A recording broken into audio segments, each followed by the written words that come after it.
Chers parents, chers camarades et amis, mesdames, messieurs, une grande douleur nous étreint au moment où nous nous inclinons avec déférence devant la dépouille mortelle d'un grand compagnon de lutte, Éric Amertin, qu'affectueusement nous appelons tous Froé. L'ANC et le peuple togolais tout entier perdent en effet un grand homme, un patriote avéré, un combattant de la liberté, un militant abondamment abreuvé aux sources de la quête palpitante de la paix, un vrai pionnier de la lutte pour l'instauration de l'état de droit, de la démocratie et de la bonne gouvernance au Togo. Ardent défenseur de la conquête non violente du pouvoir, Éric Amertin aura été au cœur de tous les combats contemporains de la Corée. Il a pris part avec dévouement, courage et loyauté, mais aussi avec dignité, détermination et générosité à la longue lutte que mène le peuple togolais vers la justice et la liberté, vers le développement et le progrès social. Éric Amertin est le concepteur du projet de société du parti. Il est également l'auteur de la plupart des ouvrages de l'éducation politique de la lutte que mène le parti contre la dictature. Sa grande fierté, qui est aussi la nôtre, est d'avoir cristallisé dans un acrostiche demeuré célèbre la vision moderne de la Corée, qui est, je cite, celle de tout un peuple debout pour réaliser le changement réel des institutions et des hommes sous le règne de l'État de droit. Suite à l'assassinat de son beau-père, le président Sylvanus Olympio, le 13 janvier 1963, Éric Amertin est contraint à l'exil politique et focalise son action au sein de la diaspora togolaise, notamment en tant que cofondateur d'un mouvement de résistance à la dictature, le mouvement togolais pour la démocratie LTD.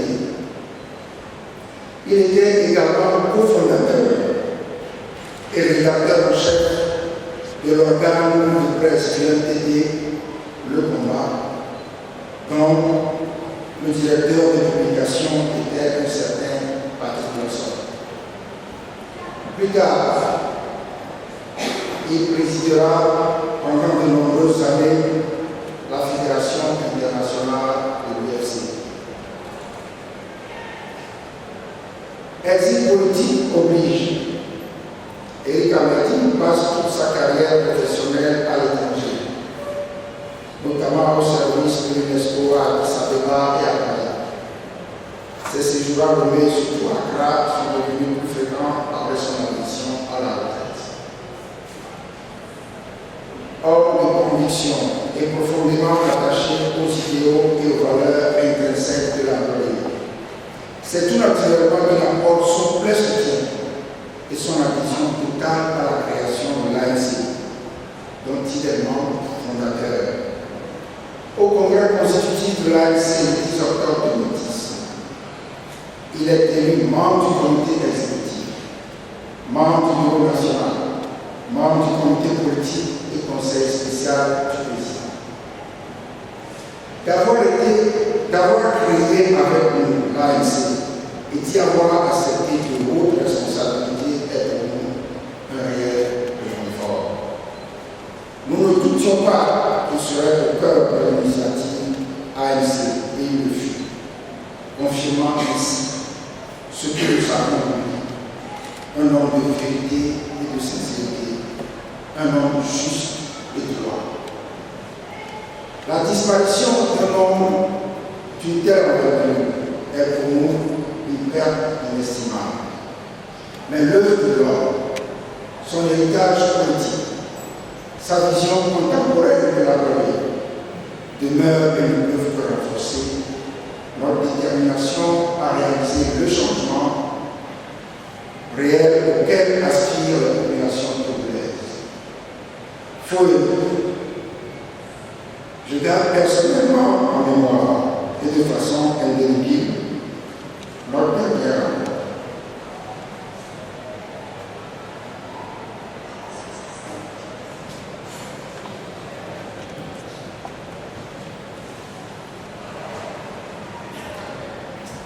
C'était le mercredi 8 mai 2013, à ton domicile à Accra.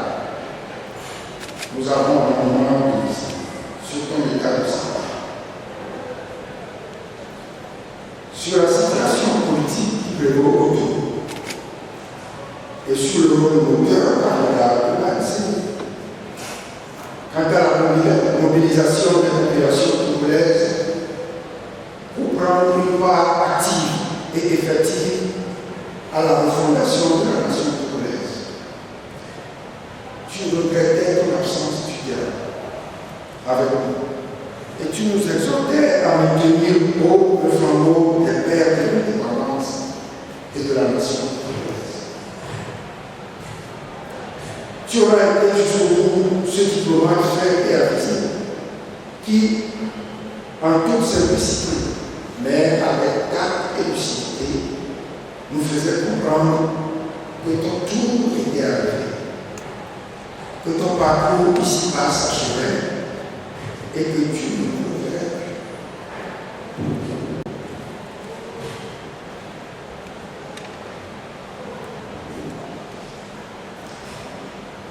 Au nom du bureau national, au nom des militants et sympathisants du PAMC, je salue ta loyauté, ton courage, ta sagesse, ton sens élevé de l'honneur, de la dignité, de l'intégrité et de l'amour de la patrie. Nous t'exprimons notre gratitude pour toutes tes contributions multiformes et généreuses aux activités de l'ANC.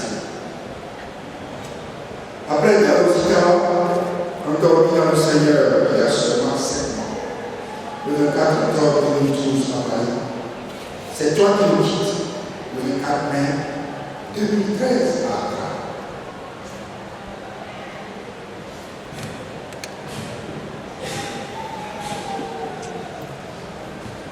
Au moment où nous atteignons l'objectif pour lequel tous les deux nous avons tant lutté. En ce moment de profonde douleur et de désarroi, nous vous rendons une fois encore à tous les deux un vibrant hommage. Nous réitérons à vos enfants, Isabelle, Philippe et Patrick, ainsi qu'à toute la famille, nos sincères condoléances. Adieu, Foué. Adieu, camarades.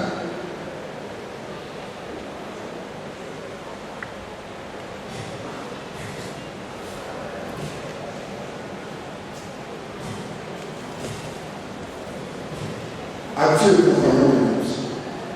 Adieu, chef frère.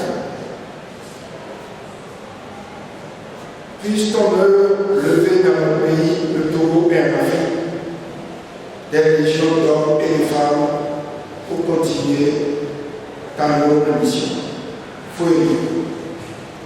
Pour la dernière fois, au nom de tes camarades, je te dis, Abraham, Fouille, Abraham, Abraham,